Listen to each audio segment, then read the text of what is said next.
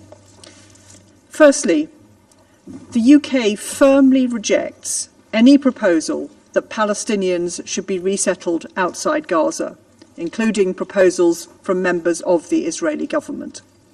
Our views and concerns are shared by our allies and partners that Gazans should not be subject to forcible displacement or relocation from Gaza. Second, the UK is alarmed by record levels of extremist settler violence in the occupied Palestinian territories and its devastating impact. According to OCHA, since the 7th of October, at least 198 Palestinian households, including 586 children, have been displaced following an increase in extremist settler violence and access restrictions. We call on the government of Israel not only to condemn settler violence, but also to take direct action against those responsible for it and hold them accountable and ensure that Palestinian civilians are protected. We also continue to call on Israel to cease immediately all settlement activities in the occupied Palestinian territory, including East Jerusalem and its lower aqueduct, and to respect their in their absolute entirety all legal obligations. We reiterate our long-standing position that settlements are illegal under international law and that settlement expansions hinder us from creating the conditions for a durable peace in Israel, the West Bank, and across all the occupied Palestinian territories. Third, the UK is intensely focused on ensuring more aid gets into Gaza. The current levels are woefully inadequate for the deepening humanitarian crisis. We're deeply concerned that the World Food Programme is reporting that 9 out of 10 families are going with less than 1 meal a day.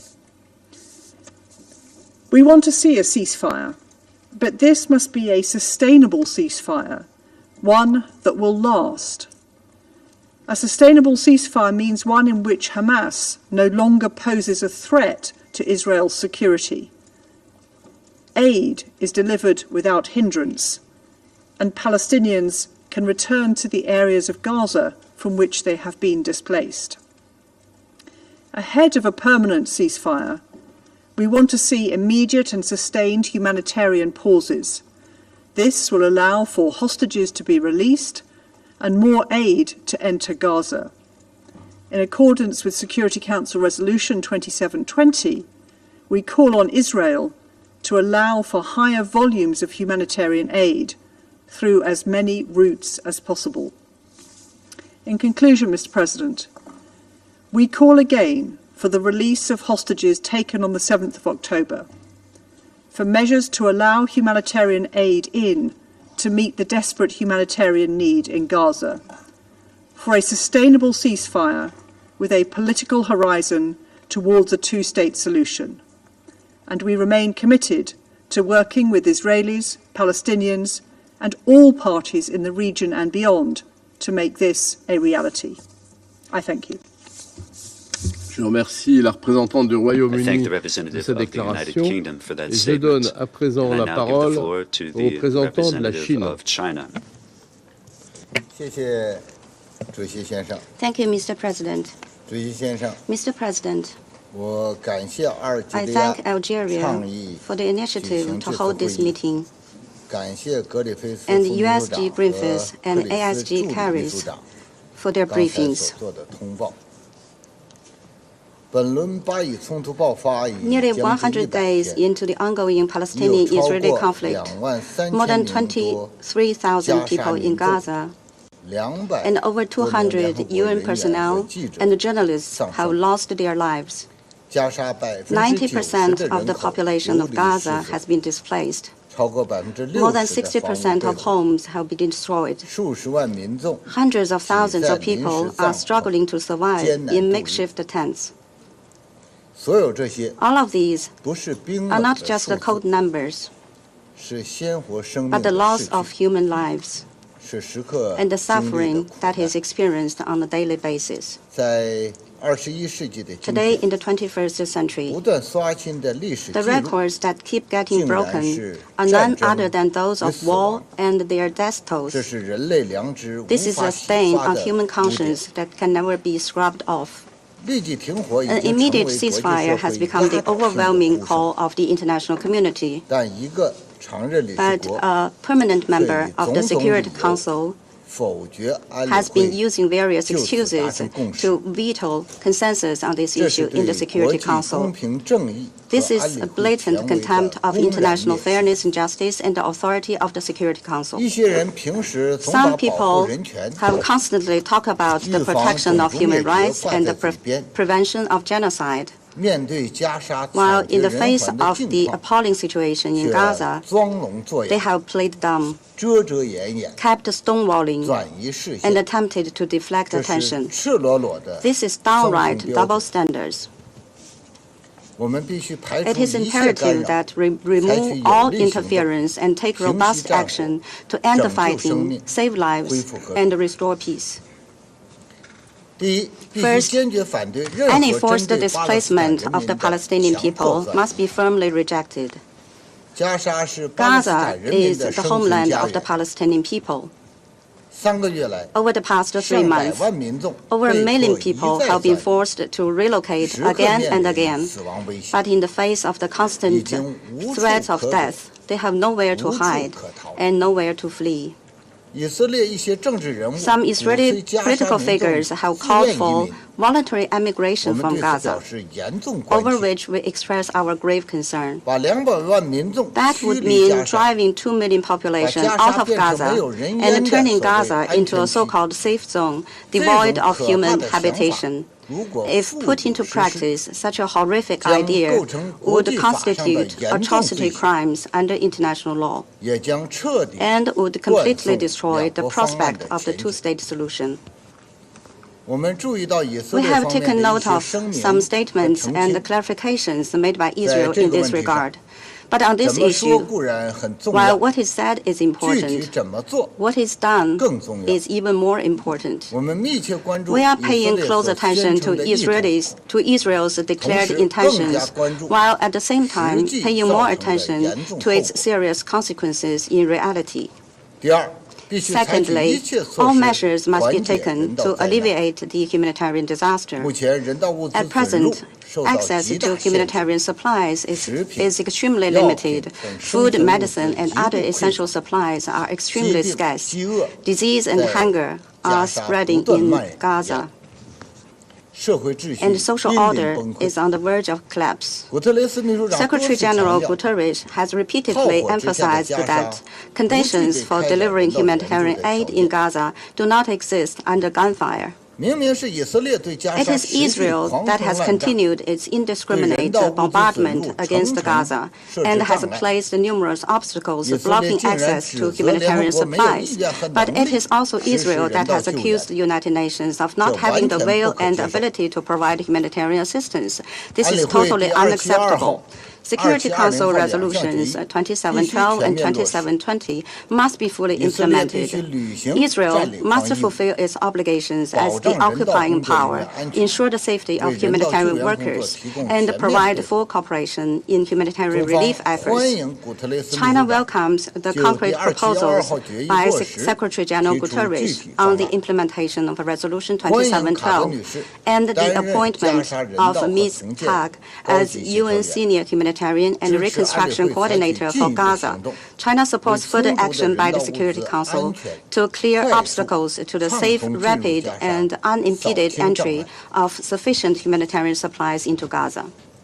Thirdly, a ceasefire must be promoted with the utmost urgency. Only a ceasefire can prevent greater civilian casualties and humanitarian disasters and create conditions for the early release of all hostages. Only a ceasefire can prevent the foundation of the two-state solution from being completely destroyed, and only a ceasefire can prevent the entire Middle East region from being devoured by a calamity. However, it is worrying that instead of seeing the prospect of an immediate ceasefire, the situation is heading towards the expansion of the conflict. We urge the international community, especially countries with major influence, to make the realization of a ceasefire the overriding urgent task. We call Israel to reverse course immediately and stop its indiscriminate military attacks on and the destruction of Gaza. In the West Bank, Israel should effectively curb settler violence and stop the searches, arrests, and raids against the Palestinians. Israel should seize the tax revenue to the Palestinian National Authority as soon as possible. We are concerned about the spillover effects of the Gaza conflict on the situation in the Red Sea. The military action launched by US and UK against Yemen will undoubtedly exacerbate regional tensions. We call on all parties to effectively abide by the UN Charter and international law, and to make joint efforts to maintain peace and security in the Red Sea and the Middle East. Thank you, President. Je remercie le représentant de la Chine de sa déclaration et je donne à présent la parole à la représentante de Malte.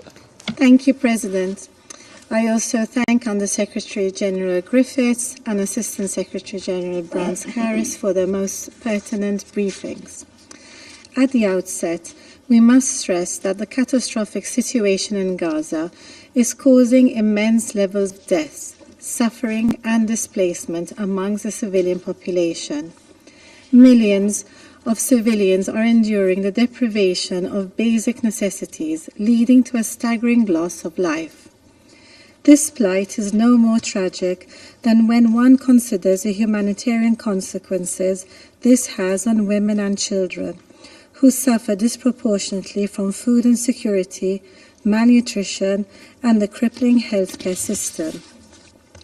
We reiterate that there is an urgent need to genuinely facilitate the delivery of humanitarian aid into and within Gaza, including through the opening of additional crossing points. Furthermore, all arbitrary bureaucratic impediments to humanitarian operations must cease. Equally fundamental is the need to ensure and safeguard the safety of UN and humanitarian workers, including the security of their premises. The rising death toll amongst humanitarian, Palestinian Red Crescent Society and UNRWA staff is unacceptable. Within this context, Malta calls for the immediate and full implementation of Security Council Resolutions 2712 and 2720. We look forward to working with the newly appointed Humanitarian and Reconstruction Coordinator for Gaza, Ms. Sigrid Kaag, towards ensuring this.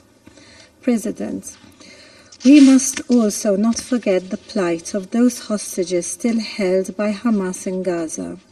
In accordance with Resolution 2712, Malta calls for the immediate and safe release of the remaining hostages. We unreservedly condemn the Hamas terror attacks of 7th October, including the recurring rocket fire into Israeli territory, and further denounce any acts of sexual violence committed. Malta emphasizes the utmost importance of adhering to international humanitarian law and accountability for those who violate it. It is imperative that all parties take the necessary measures to safeguard civilians and protect civilian infrastructure.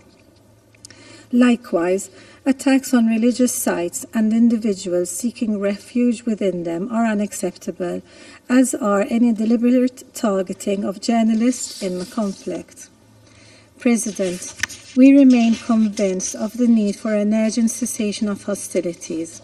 The establishment of a humanitarian ceasefire is the only way through which a meaningful and effective humanitarian response throughout the entirety of Gaza can be mounted. This cessation of hostilities is also critical within the context of the displacement of the Palestinian people. Palestinians in Gaza must be allowed to return to their homes or provided with adequate and safe shelter until their homes are rebuilt. The forced displacement of populations and the transfer of populations from occupied territory is a grave violation of international law and a war crime under the Fourth Geneva Convention. We reject any attempts regarding the forced or coercive transfer of Palestinian people out of Gaza. Statements to this effect from figures within the Israeli government are deeply regrettable. We are also deeply concerned that in the past weeks we have witnessed a resurgence of forced transfer of Palestinian communities linked to demolitions, illegal settler encroachment and violence in the West Bank. Malta strongly stresses that settlements violate international law, obstruct peace, and threaten the viability of an independent, contiguous Palestinian state. Israeli settler violence is unacceptable and must be addressed without impunity. Such action also inflames tensions and risk a further spillover of the conflict. All parties must mitigate any threats which inflame regional tensions, including escalations on the Blue Line and in the Red Sea. The universal norms of international law must be respected on all fronts. A fundamental recommitment to political dialogue, which is based on the realization of a two-state solution, has never been more essential. Malta reiterates its conviction that the only viable path to achieving peace lies within the internationally agreed parameters of the two-state solution along the pre-1967 borders, addressing the legitimate aspirations of both sides, with Jerusalem as a future capital of two states, living side by side in peace and security. Thank you. Je remercie la représentante de I Malte thank the de sa representative of déclaration Malta et for je donne that à présent la statement, and I now parole give au the floor to the représentant du Japon. representative of Japan. Thank you, Mr. President. I thank USG Griffith and ASG Brands-Caris for their valuable briefings. Mr. President, 3 months have passed since the heinous acts of terror were committed by Hamas and other militant groups. Since then, Gaza has been under heavy bombardments and relentless shelling, making Gaza as one of the worst humanitarian catastrophes witnessed today. The extent of the suffering in Gaza is unimaginable.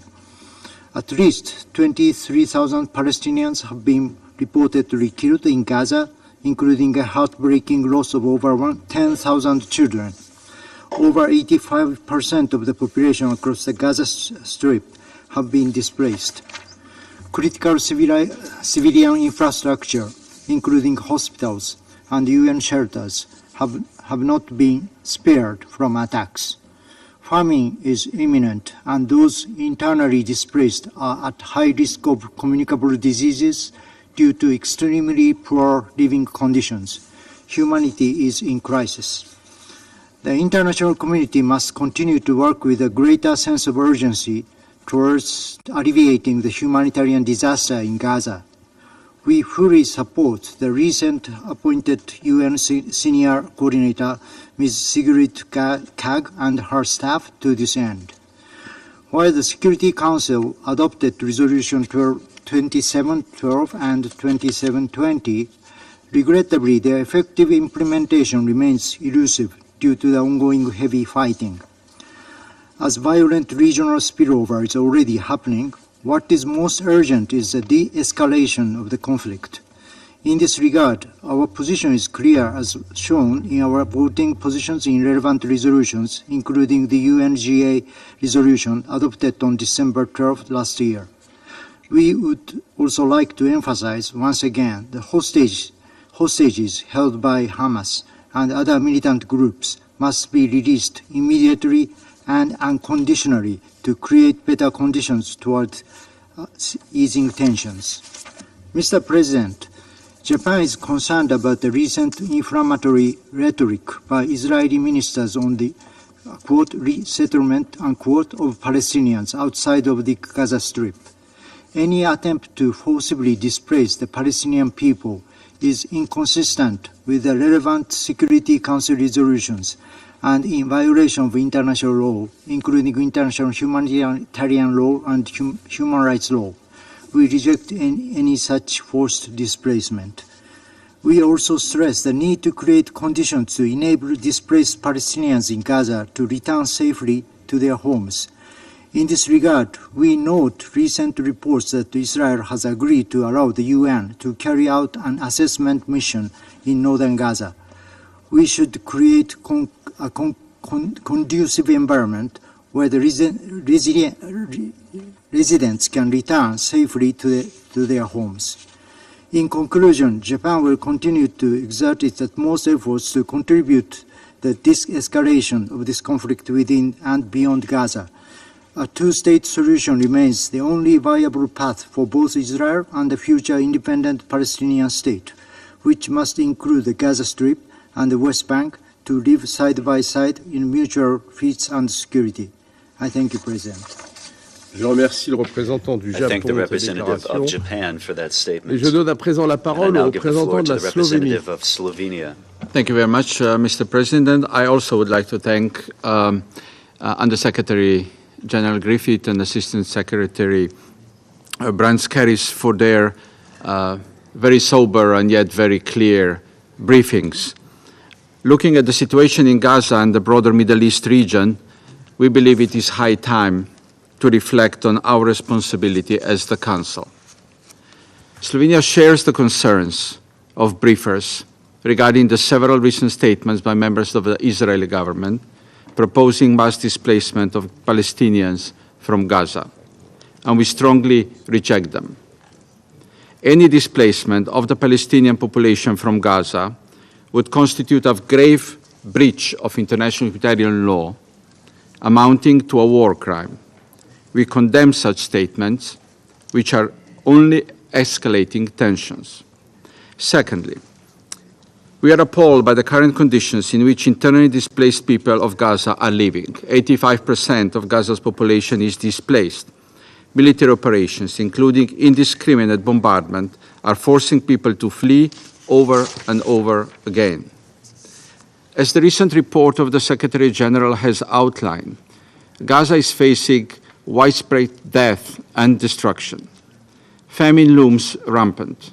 There is an evolving public health catastrophe, with children, pregnant women, and older among those most at risk. There is a dire need to scale up humanitarian aid and allow rapid, safe, and unhindered humanitarian assistance. In this regard, we welcome the appointment of Ms. Sigrid Kaag as a senior humanitarian and reconstruction coordinator for Gaza and stand ready to support her. Throughout the conflict, we have repeatedly called for full respect of international humanitarian law and human rights law. I would like to voice our concern over the grave violations we are witnessing in Gaza. All the reports we are receiving on the humanitarian situation demonstrate that Gaza is uninhabitable. People have been seeking shelter at hospitals and UNRWA facilities, which are overcrowded and without adequate sanitation facilities, and even those have been bombed. Civilians have been sheltering in the so-called safe zones, which have been bombed as well. Mr. President, the bottom line is that no place in Gaza is safe. So where will these people return? We are talking about whole neighborhoods reduced to rubble, roads and infrastructure related to water, electricity, sewage. The most basic infrastructure has been damaged. Hospitals, religious sites, schools, museums, the ancient port of Gaza, and more destroyed. Of course, we are aware of Hamas using some civilian infrastructure to continue its attacks on Israel. Of course, we are aware of the brutality of the October 7 attack on Israeli civilians. We are deeply concerned by the information about sexual violence by Hamas, which needs to be investigated and addressed. And we are calling on Hamas to immediately release all hostages so they can return to their families. But that cannot and does not justify destroying disproportionately civilian infrastructure and life in Gaza. Condemning the statements on displacement is not enough. We need to prevent actions leading to displacement. Displacement does not necessarily be a forced one, but could happen because of Palestinians not having anywhere to return. This brings me to my last point, Mr. President. Before we can enable the UN to deliver enough humanitarian assistance to people of Gaza, before we can start creating conditions for a safe return, we need to demand an immediate ceasefire. A ceasefire that would stop destruction of Gaza, that would return the hostages, and that would help us calm the region. Thank you. Je remercie le représentant de la Slovénie de sa déclaration et je donne à présent la parole au représentant de la Sierra Leone. Thank you, Mr. President. Thank you for convening this meeting. Let me also thank USG, Mr. Martin Griffiths, and ASG, Ms. Ilza Brands-Keris, for their important briefing. Mr. President, when Sierra Leone first addressed this agenda item, the situation in the Middle East, in the Security Council in May 1970, our representative stated that the plight of the Palestinian refugees is great. Development and progress are a matter of urgency for both Arabs and Jews. Surely, it is in the interest of mankind that we should all seek passionately and persistently a way towards peace and allow the process of conciliation and reconciliation. More than half a century later, we are convened in this chamber to address the threat of forced displacement of Palestinians in Gaza. In the context of the continuing occupation by Israel of the Palestinian territories and the escalation following the 7th October 2023 heinous attacks by Hamas, Sierra Leone has and continues to condemn in the strongest terms the heinous attack against Israeli civilians by Hamas and the taking of hostages. Sierra Leone emphasizes our call for the immediate and unconditional release of all hostages, noting that the taking of hostages is a serious breach of international law. We also strongly condemn attacks on civilians, Palestinian civilians, and civilian infrastructure. The practice of collective punishment and forced displacement of Palestinian people. As reported by the Secretary General, 1.9 million Palestinians are internally displaced and are mostly sheltering in or around the vicinity of UNRWA installations in Gaza. We reject any attempt to remove Palestinians from the Gaza Strip or the West Bank, either temporarily or for a long time period.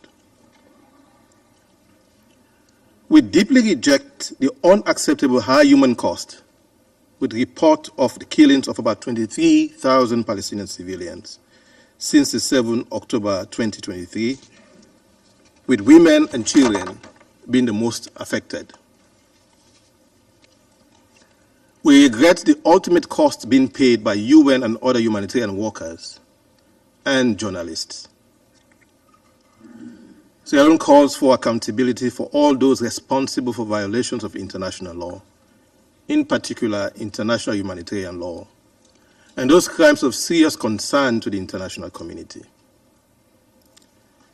Mr. President, in the past 3 months, we've witnessed a situation that has become increasingly precarious, leading to the breakdown of systems, loss of lives, and destruction of civilian infrastructure in the Gaza Strip. A situation that has deepened the complexity of the Middle East Palestinian question, with ramifications for regional escalation. We note with grave concern the severe humanitarian situation in the Gaza Strip due to the continuous violence and denial of access to life-saving humanitarian aid at the scale and means necessary. We call on all parties to comply with this Council's resolutions 2712, 2720, and their obligations under international law to allow for rapid, safe, and unhindered humanitarian access to the civilians in need.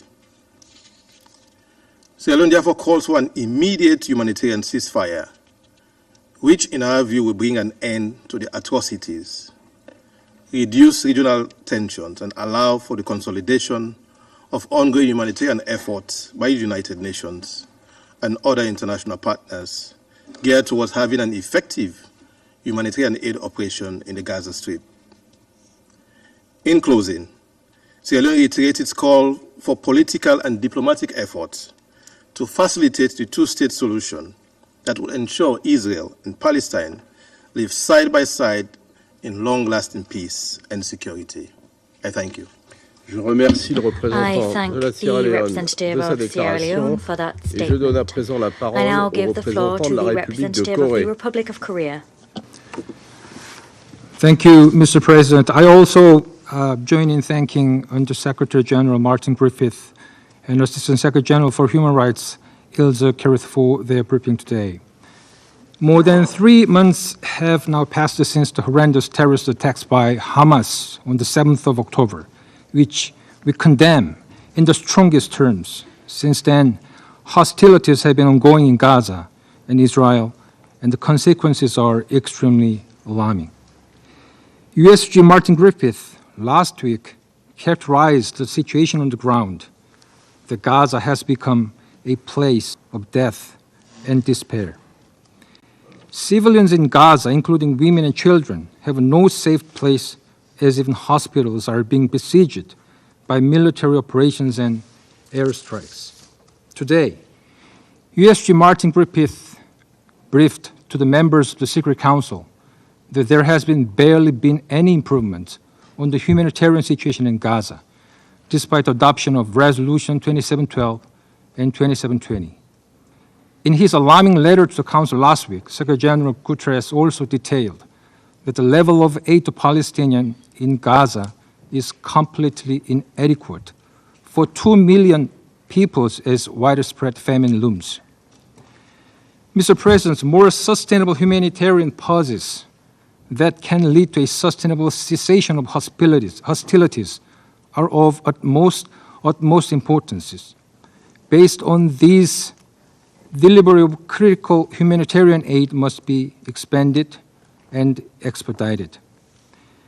Countless trucks with humanitarian aids from numerous countries are lining up, waiting for their turn to enter Gaza, which myself witnessed in my trip to Rafah crossing. Mr. President, the Palestinian people's right to live on their own land must be guaranteed. Individual or mass forcible transfer of Palestinians outside Palestine, including the Gaza Strip, is simply not acceptable. In this regard, we have deep concerns over Israeli high-level officials' comments suggesting mass displacements or the so-called voluntary migration of Palestinians out of Gaza. We are also extremely alarmed by these inflammatory remarks by various Israeli ministers that Israel must resettle the Gaza Strip. Security Council Resolution 2334, adopted in 2016, clearly condemns all measures aimed at altering the demographic composition, character, and status of the Palestinian territory occupied since 1967, including the transfer of Israeli settlers and the displacement of Palestinian civilians. Any such act is in violation of international humanitarian law and relevant Security Council resolutions. All settlement activities must be ceased, and Gaza must not be resettled. Resolution 2334 also calls upon the parties to refrain from provocative actions, incitement, and inflammatory rhetoric. The rhetoric of high-level Israeli officials, including multiple ministers, on the possible forced displacement of Palestinians does not in any way help to ease the tension that is widespread all around the Middle East. Mr. President, we all know, and every member in this chamber keep reaffirming, that the only possible way to stop the cycle of violence is through the realization of the state solution, with both Israelis and Palestinians living side by side in peace, within secure and recognized borders consistent with international law and the relevant UN resolutions. Any acts or statements that hinder the realization of this aspiration of the world must stop immediately. I thank you, Mr. President. Je remercie le représentant de la République de Corée pour sa déclaration et je donne à présent la parole à la représentante du Guyana. Thank you, Mr. President.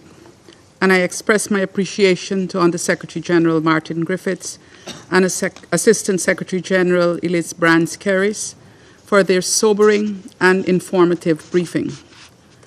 Mr. President, Guyana is deeply concerned about the forced displacement of the population in Gaza since 7th of October. We take note that many Palestinians in Gaza have been displaced multiple times within the territory.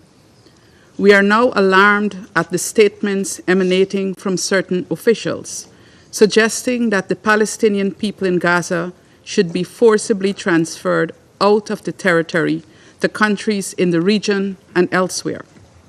Guyana rejects these proposals and calls on this Council to do all within its power to protect the Palestinian population in Gaza from such a plight reminiscent of 1948. We must condemn in no uncertain terms these and all other suggestions which purport to violate international law, sending a strong message to the authors of these suggestions that they cannot carry out such actions unopposed. Mr. President, the displacement of the population in Gaza is distressing to Guyana on two fronts.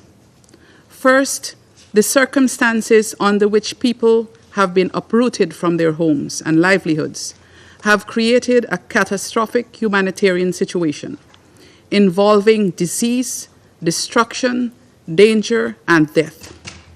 Palestinian men, women, and children have been herded into smaller and smaller spaces in the Gaza Strip and forced to eke out an existence in the most inhumane conditions and without an adequate supply of food, water, medicine, fuel, and other basic items essential for survival. Social services, including the delivery of quality education and healthcare, have been severely disruptive. Women are unable to give birth, a most sacred experience in a safe environment. There is acute food insecurity, sparking legitimate concerns about mass starvation and death as famine looms. As if these conditions were not bad enough, these displaced persons live with the constant threat of bombs and bullets destroying or maiming them and their loved ones. Mr. President, the second element of concern to Guyana, particularly if there are mass forced transfers outside of Gaza, relates to the implications for the two-state solution. The prospects for a Palestinian state cannot be divorced from the necessity of the Palestinian people inhabiting the territory that pertains to them. Forcibly removing Palestinians from Gaza undermines these prospects, and coupled with an expanding settler policy in the West Bank, leaves no doubt about the likely fate of the two-state solution. In this context, Guyana underscores the importance of advancing the implementation of Security Council Resolutions 242, 338, 1397, and other relevant resolutions for realization of this two-state solution. Mr. President, we must tackle these issues frontally. Guyana was encouraged by the earlier public assurances from the Israeli government that it has no intention of displacing the civilian population of Gaza. But pronouncements by some Israeli officials give reason for real worry. Israel's actions must be in tandem with their earlier assurances. The first and most critical step at this stage, Mr. President, is a cessation of all hostilities, an immediate ceasefire. Outside of this, displacement will continue because people will have to keep moving in the hope of finding safety somewhere in the hell that is Gaza right now. Mr. President, Ghana wants to partner with this Council and the international community to end the indignity that the people of Gaza are enduring. We are prepared to work hard with everyone to end this war and to rebuild and reconstruct lives. Most importantly, we are prepared, as we have always been, to work with everyone to find a path to advance the two-state solution. Palestinians and Israelis alike deserve lasting peace and security. I thank you. I thank the representative of Guyana for that statement and now give the floor to the representative of Mozambique. Thank you, Mr. President. Mr. President, I wish to thank the People's Democratic Republic of Algeria for calling this briefing on the humanitarian situation in Gaza, with particular focus on the forced displacement of the Palestinian people. We also thank the briefers, Mr. Martin Griffiths, and the Secretary General for Humanitarian Affairs and Emergency Relief Coordinator, and Ms. Ilse Brands-Keris, Assistant Secretary for Human Rights, for their assessment on the situation in Gaza. Mr. President, after 3 months of war, the situation in Gaza is dire, with endless death, forced relocations, unparalleled health catastrophe, famine, and no prospect or hope for Gaza. Forced displacement and limits on humanitarian aid are not acceptable. Innocent civilians are those who suffer the most. It is our duty to uphold respect and dignity. In fact, the United Nations has reported that the Gaza Strip continues to suffer from intense bombardments that have caused immense casualties and destruction of vital civilian infrastructure, creating a total crisis. These actions violate the international humanitarian law, human rights law, and the Geneva Convention on Displaced Persons. The peak of regional escalation of the conflict in the Middle East has reached the highest level. It is therefore imperative that this conflict cease immediately before the consequences spread any further, or it will be too late to stop and limit its repercussions. As Council members, we have an obligation to ensure moderation and restraint. International conflict laws must take precedence over these actions, and all actors must halt violence and military operations.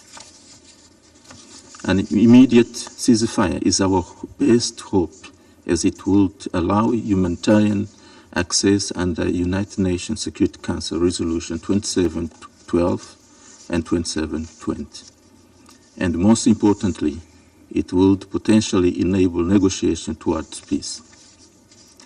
According to the United Nations High Commissioner for Refugees, Mr. Filippo Grandi, and I quote, "Resolving forced displacement is not only a moral or humanitarian imperative, but also deals with issues at the heart of the Security Council's mandate to maintain international peace and security." End of quote. Finally, Mr. President, in order to resolve the Gaza crisis, Mozambique called upon all parties to exercise maximum restraint and return to dialogue before the situation deteriorates irreparably. In this vein, Mozambique continues to hold the view of a two-state Palestine and Israel coexisting peacefully in accordance with the United Nations Security Council and General Assembly relevant resolutions. I thank you, Mr. President. Je remercie le représentant du Mozambique de sa déclaration et je donne à présent la parole au représentant de la Suisse. Switzerland. Monsieur le Président, Je vous remercie pour la convocation de cette séance et M. Martin Griffiths et Mme Ilse Brand-Keris pour leur présentation. Leur analyse de la situation est sans équivoque. Les armes doivent se taire si nous souhaitons barrer la propagation du conflit et les souffrances de la population civile, faciliter l'accès humanitaire et la libération des otages. C'est pourquoi la Suisse appelle à prendre toutes les mesures visant à permettre immédiatement un accès humanitaire sûr, sans entrave élargie, et à mettre en place un cessez-le-feu humanitaire durable.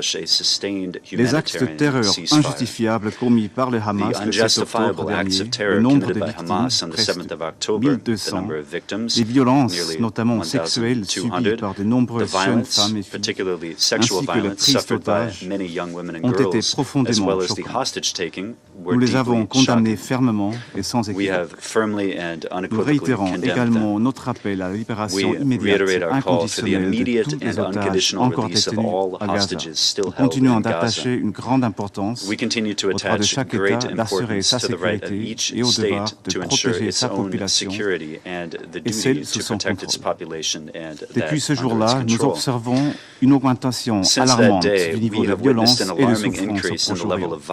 À Gaza, plus de 23 300 personnes ont été tuées et plus de 59 400 blessés selon OCHA. 3 mois plus tard, aucune issue n'est encore visible. Il est de notre responsabilité, en tant que membres de ce Conseil en charge d'assurer la paix et la sécurité internationale, d'inverser cette tendance.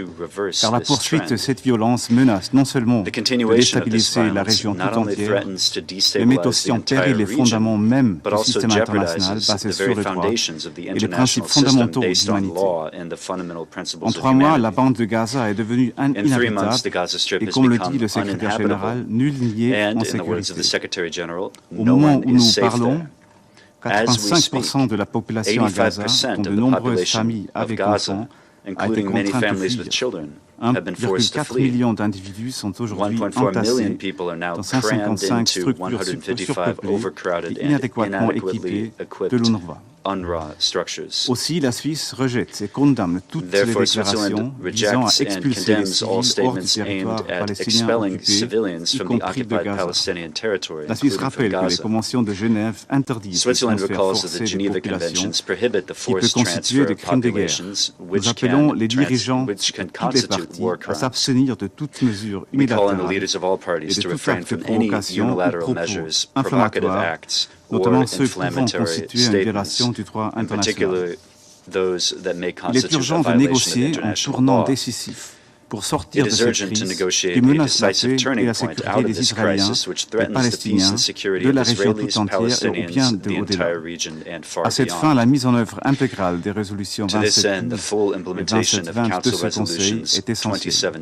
Il est urgent d'augmenter l'aide humanitaire qui entre à Gaza, en garantissant un accès de l'aide rapide, sûr et sans entrave, conformément au droit international humanitaire. Car le statu quo est intenable pour les civils. Ils sont en proie à de graves menaces dues à la poursuite des intenses hostilités, à la pénurie de tous les biens et services essentiels à leur survie, causant la famine qui affecte déjà 1 demi-million de Gazaouis. À cet égard, la Suisse rappelle que l'utilisation de la famine comme méthode de guerre est strictement interdite par le droit international humanitaire et peut constituer un crime de guerre. En outre, des enquêtes doivent être menées sur toutes les violations du droit international commises en Israël et dans l'ensemble du territoire palestinien occupé et leurs auteurs traduits en justice auprès des instances pertinentes. À cet effet, la Cour pénale internationale mène actuellement une enquête sur la situation dans le territoire palestinien occupé qui couvre tant les faits relevant du 7 octobre que les événements en cours à Gaza et en Cisjordanie. Monsieur le Président, la recherche d'une solution politique à 2 États prônée par ce Conseil depuis des années est impérative. Les conditions doivent être préparées pour reconstruire Gaza en tant que partie intégrante d'un futur État palestinien vivant côte à côte avec Israël en paix à l'intérieur de frontières sûres et reconnues. Je vous remercie. Je remercie le représentant de la Suisse de sa déclaration et je vais maintenant faire une déclaration en ma qualité de représentant de la France. Je remercie M. Griffiths et Mme Brandskiris pour leurs exposés. Comme l'a dit le président de la République, Emmanuel Macron, il faut œuvrer immédiatement en faveur d'un cessez-le-feu durable avec l'aide de tous les partenaires régionaux et internationaux. C'est indispensable pour permettre d'acheminer davantage d'aide aux populations civiles de Gaza. Il faut lever les obstacles pour garantir l'accès humanitaire et mettre pleinement en œuvre les résolutions 2712 et 2720. Implementation of resolutions 2712 and 2720. France will continue to provide humanitarian, financial and material aid to benefit the civilian population in the Gaza Strip. We welcome the work of UNRWA and of all humanitarian personnel. France calls for the immediate and unconditional release of all hostages. This council must condemn the attacks perpetrated by Hamas and other terrorist groups on the 7th of October, including sexual violence. France will continue its work to impose sanctions against Hamas at a European level. On a political level, France will continue to call for the two-state solution, with both states having Jerusalem as their capital. That is the only solution which will make it possible to bring about a just and lasting peace. The President of the Republic is continuing his discussions with the stakeholders in the region to achieve that goal. We must work to build a state for the Palestinian people. The Palestinian Authority has a pivotal role to play in that process in the West Bank and in Gaza, which is destined to become part of that Palestinian state. This Council recalled in its resolution 2712 that the forced displacement of civilians was counter to international law. Moreover, France condemns the policy of settlement that is illegal and is a major impediment to the two-state solution. It is vital to put an end to settler violence in the West Bank. Finally, it is of the utmost importance to avoid a regional conflagration. Ensuring stability in Lebanon and the region requires absolute adherence to Resolution 1701 by all parties. France staunchly condemns the Houthi attacks against commercial vessels in the Red Sea. These undermine navigational rights and freedoms. We will continue to shoulder our responsibilities to contribute to maritime security in the region. I thank you. I now resume my function as President of the Council, and I now give the floor to the permanent observer of the Observer State of Palestine. Mr. President, أود بداية أن أعبر At the outset, عن I شكرنا would like للشقيق to express الجزائر our thanks to على our الدعوة لعقد fraternal هذا country, الاجتماع. Algeria, for calling for this meeting. Allow me to thank the briefers, USG Mr. Griffith and ASG Ms. Karras, for their statements, but more importantly, for the relentless efforts of the United Nations to uphold its mandate in circumstances made deliberately impossible. Allow me also, before delivering my statement, to make two remarks. First, we thank South Africa for its moral leadership with the case it presented before the ICJ yesterday against Israel for genocide. We advise those who were unable until now to even say that Israel has committed grave breaches of international law, let alone hold Israel accountable, to avoid claiming some legal or moral authority to criticize South Africa for seizing the highest judicial body of our international law-based order to address one of the most important situations of our time.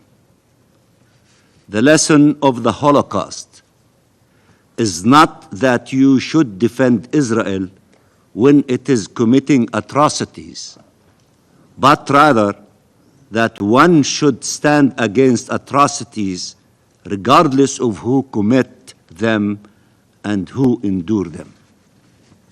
Second, the best way to avoid regional escalation is not the threat or use of more fire, but action for an immediate ceasefire.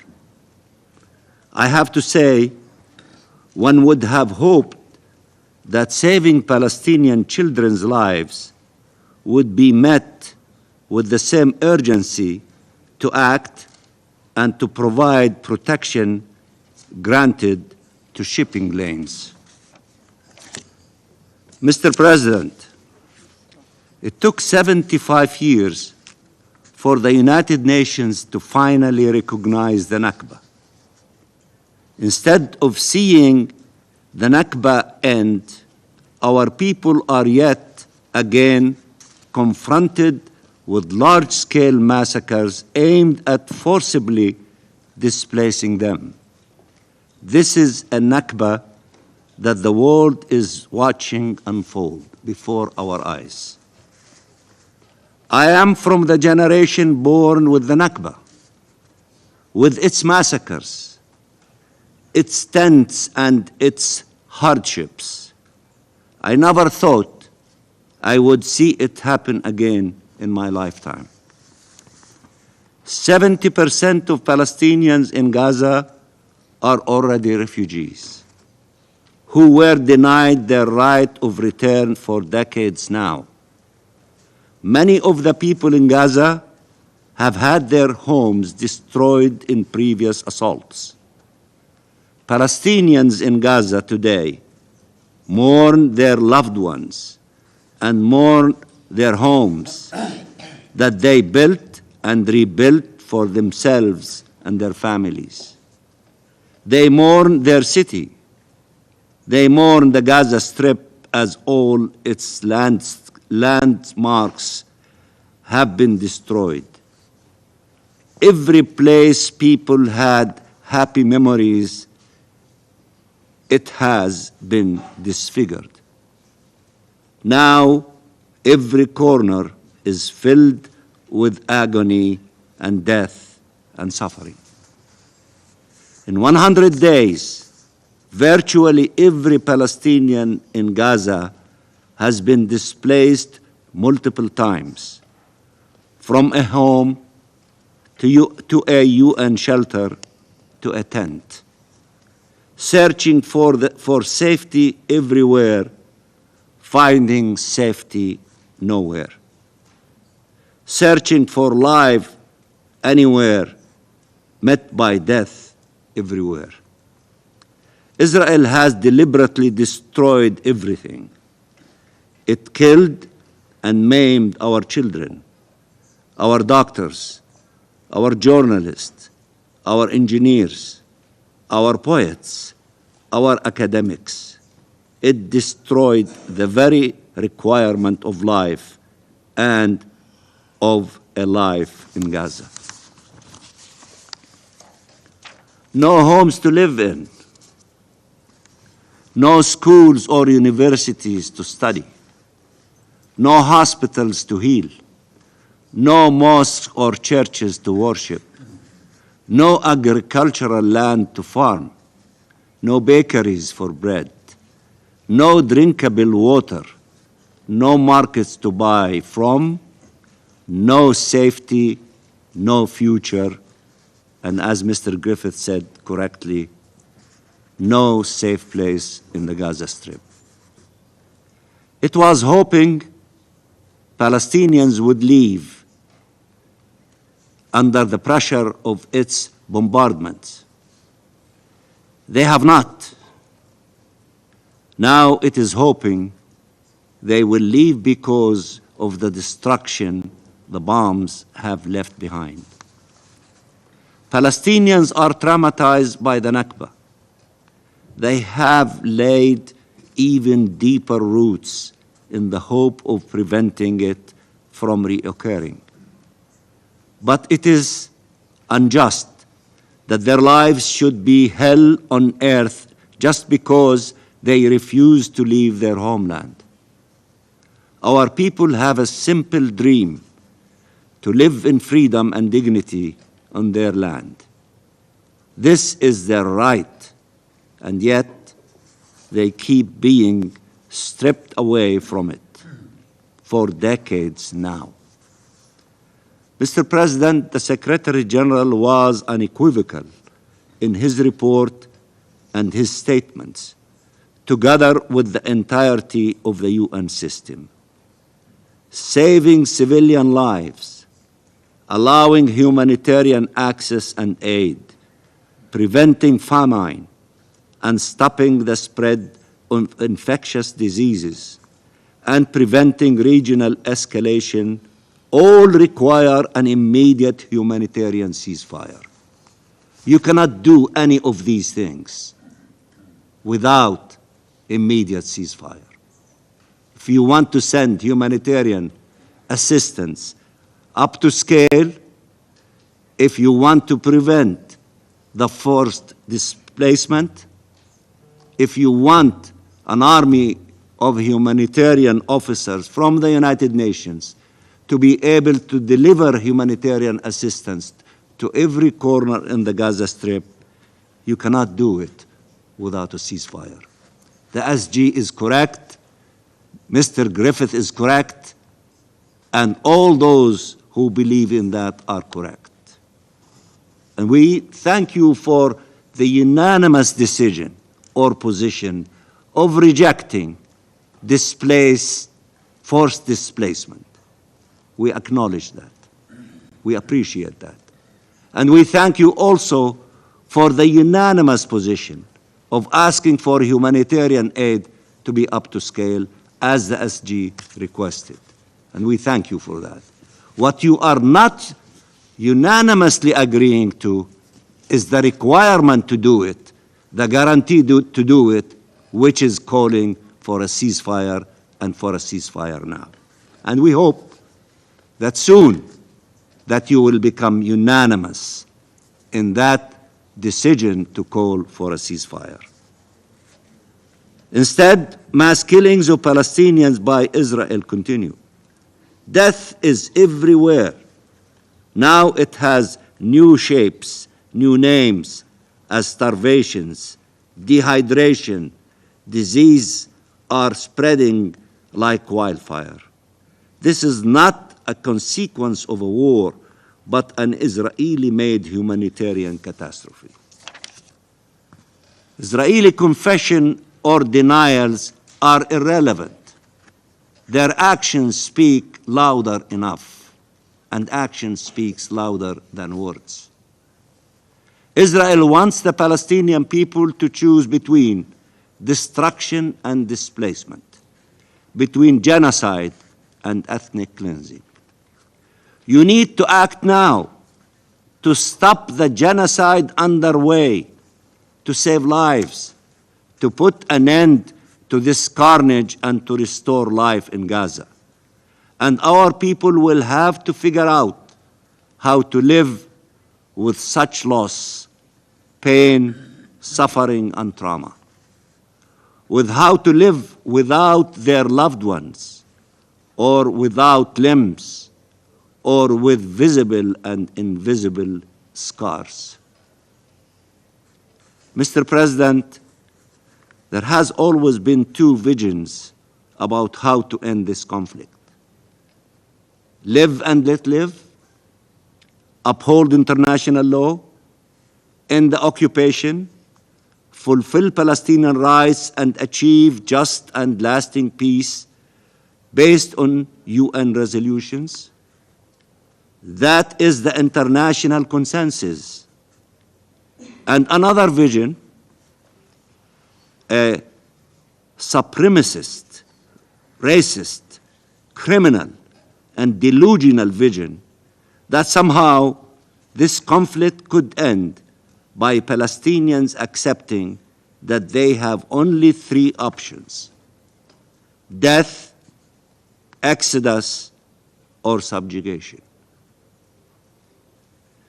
This incessant attacks against Palestinian communities in the West Bank, including East Jerusalem, to force them to leave also stem from that same logic, the one that denies Palestinian existence, Palestinian rights, and Palestinian statehood, the one that considers that the solution is not ending the Nakba, but taking it to its term. The international position is clear. There is not a people too many in our region. There is a missing independent state. Act accordingly. Protect the Palestinian people and support the independence of the Palestinian state. Mr. President, the Palestinian people are here to stay. We are as old as our Roman olive trees. They have a right to live in freedom and dignity in their ancestral land. This is the only path towards shared peace and security. All those who want to see shared peace and security should not spread fire. They must support an immediate ceasefire and support it right now. I thank you, Mr. President. Je remercie l'observateur permanent de Palestine de sa déclaration et je donne à présent la parole au représentant d'Israël. Thank you, Mr. President.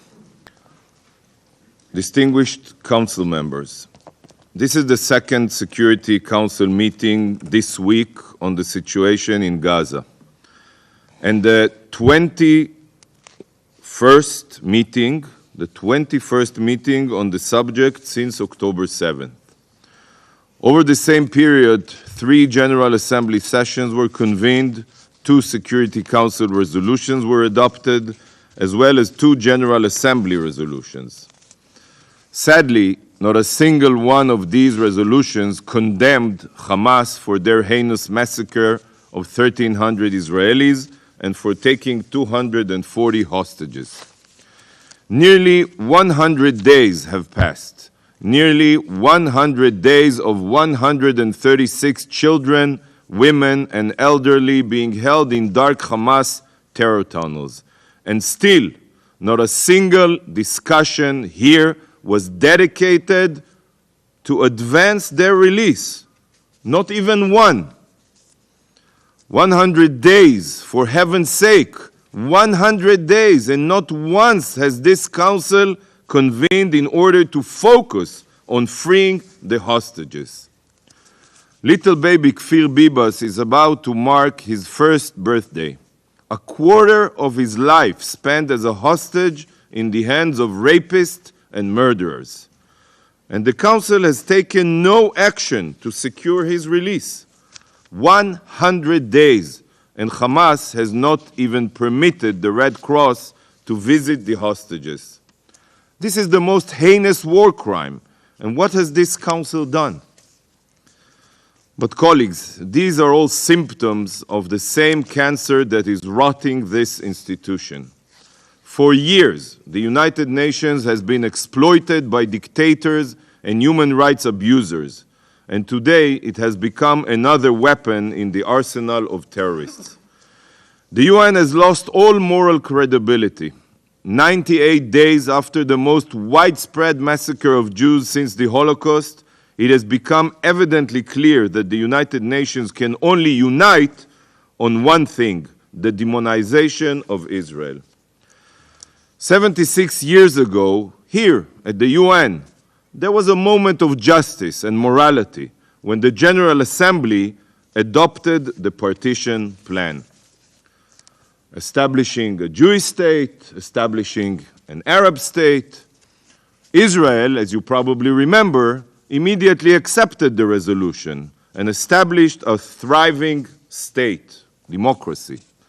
The Palestinians, on the other hand, rejected the resolution, and from that moment on, for the past 76 years, they have used every means to annihilate us, including the use of the UN as a weapon. They called their failure to commit a genocide against the Jewish people the Nakba. You heard it today. Council members, there is not one single UN body that has remained untainted by politicized anti-Israel bias. Every UN body has become weaponized against Israel by the Palestinians and their automatic anti-Israel majority. Just look at this meeting. The Arab League representative on the Council found it crucial to discuss the forced displacement of Gazans in the same week that Gaza was already discussed here in depth and in the General Assembly. First, let me be very clear. There is no forced displacement. As Israel's Prime Minister said 2 days ago, Israel has no intention of displacing the population in Gaza. Israel is solely fighting Hamas terrorists, whose core strategy is to use Gazan civilians as human shields and who have converted every inch of Gaza to a terror war machine. To ensure that October 7th never happens again, Israel must eliminate Hamas. You all know it. Yet, Hamas has embedded itself in and under civilian infrastructure. There is hardly one home in Gaza that weapons were not found. So, in order to mitigate civilian casualties, Israel requested the temporary evacuation of civilians from active war zones. After all, temporary evacuation is reversible, while the loss of life is not. You know the facts, yet, due to political interests, some of you prefer spreading falsehoods over the truth. Israel be damned.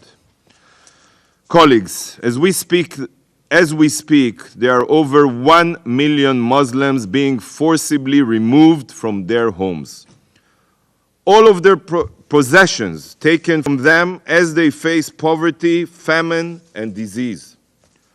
No, I'm not talking about the situation in Gaza, but about Pakistan's forced displacement of 1.3 million Afghans. Afghan families that lived their entire lives in Pakistan are being forcefully expelled, their lives destroyed and their future lost. 85% of those fleeing are women and children, 85%. This council convened 21 times primarily to assist the people of Gaza at the account of Israel defending itself against Hamas terrorists, but not even once to focus solely on defending the rights of Afghans in Pakistan. Why does the forced displacement of Muslims from a Muslim country mean nothing to the Algerian representative and the Council? I'll tell you why. No Jews, no news. But this is merely one example. On Christmas, 200 Nigerian Christians were murdered by Muslims. Over the past decade, 50,000 Christians in Nigeria have been butchered and hacked to death. Is this even a concern to the Council? Again, no Jews, no news. Colleagues, this Council speaks a lot about proportionality.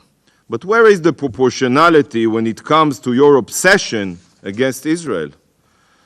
You dedicate hours talking about Israel and attempting to tie our hands when brutal dictatorships and murderous regimes such as Iran and others are hardly a focus here.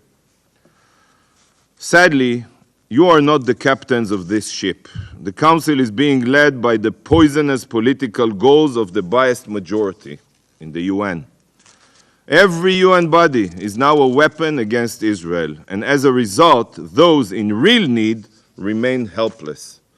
By focusing mainly on Israel, a country that represents 0.1% of the global population, every human rights abuser can continue their crimes unimpeded. Colleagues, in 2023, the General Assembly passed more resolutions against Israel than against Iran, North Korea, and Syria combined. Iran, a country that murders women for not properly wearing their head coverings, guns down peaceful protesters, thousands, and hangs members of the LGBTQ community from cranes while funding terror across the globe, had only one GA resolution passed against it, while its leaders are given the red carpet treatment here at the UN. Syria, a country that has murdered Hundreds of thousands of its own citizens with barrel bombs and chemical weapons also had only one resolution passed against it. Israel had over a dozen, just like every year. It should be crystal clear to every person in this room that the UN is not only broken, it is dangerous. It took UN women 60 days to release a loose and vague statement on Hamas's sexual violence despite the overwhelming evidence of their crimes. To the UN, Israeli women are not women. Under-Secretary General Griffith libelously said recently that Gaza is the worst humanitarian crisis, the worst he has ever seen. Really? He saw the killing field of Khmer Rouge. He saw 400,000 Yemenis murdered and starved to death. But to him, Gaza is worse. Every single day, Israel facilitates truckloads of food, water, and medical supplies to Gaza and supports every humanitarian initiative, while OCHA refuses to even report about Israeli victims of terror. Where are his concerns? By the way, where are your concerns of Palestinian leaders, Palestinian officials' incitement to terrorism? They pay the terrorists. They don't only talk about it, they pay them to kill Jews. The PA did not even condemn the October 7th massacre. Where are the concerns? Even the WHO has joined the Palestinians' arsenal. In May, at the WHO annual meeting, a special debate was held to single out Israel, the only country in the world singled out for condemnation with its very own special agenda item was the Jewish state. At that same annual meeting, North Korea was elected to the WHO board, upon which Syria and Yemen also sit. This is how distorted the UN has become. The same goes for UNRWA. Just this week, a Telegram group of 3,000 UNRWA teachers in Gaza was exposed to contain many posts celebrating and praising Hamas's massacre. The rapist murderers were praised as heroes. Their education was glorified, and pictures of dead and captured Israelis were gleefully shared. Countless weapons caches and rockets have been found in UNRWA schools across Gaza, as well as sickening education materials promoting martyrdom and anti-Semitism. This is a UN agency manufacturing generations of hate and violence. It is literally a UN-facilitated weapon against Israel. The list of different UN agencies and bodies that have been weaponized against Israel is endless. But of all the anti-Israel organs at the UN, there is one that puts all others to shame, and this is the Human Rights Council. Currently, important to know the facts, out of the Council's 47 members, only 17 actually uphold human rights in their own countries. And this is the Council we trust to be a lighthouse of morality and good. Not a single Human Rights Council resolution has been focused on the police state of Cuba, not even once, or the authoritarian regime of Venezuela. No Jews, no news. Iran even recently chaired a human rights social forum. To the UN, darkness is light and wrong is right. Israel is the only country that is bashed at every Human Rights Council session due to Special Agenda Item 7, bash the Jews and make news. Like in the General Assembly, Israel has more resolutions passed against it at the Human Rights Council than any other country by a long shot. 1/3 of all commissions of inquiry ever established by the Council have been, guess against who, have been to investigate Israel, the only liberal democracy in the Middle East. You're invited to visit, even though you don't want to.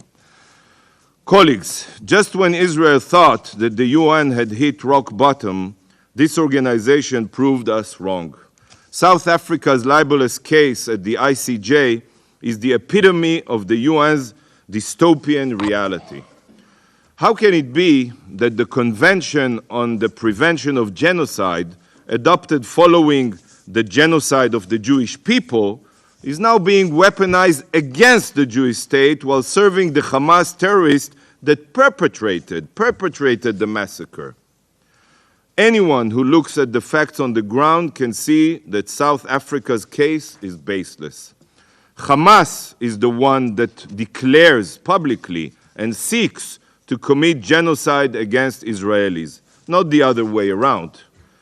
The body that should truly be sitting on trial is the UN. The UN is an accomplice of terrorists.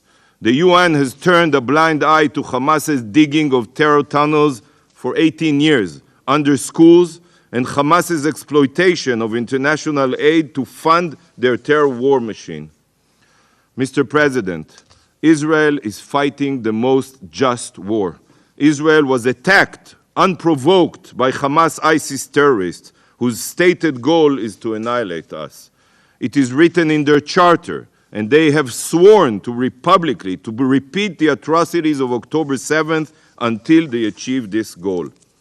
No country, dear colleagues, in the world would accept a ceasefire in a similar situation until such a threat can no longer be actualized.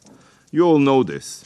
So why are you still being steered by politics? Why are you directly following the script of terrorists?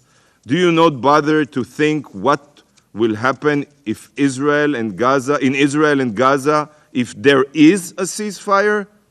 We know what will happen. Hamas will continue its reign of terror in Gaza. How can you speak about the two-state solution or any other solution together with a ceasefire that will keep Hamas in power? What kind of future do you think the region will have if this happens?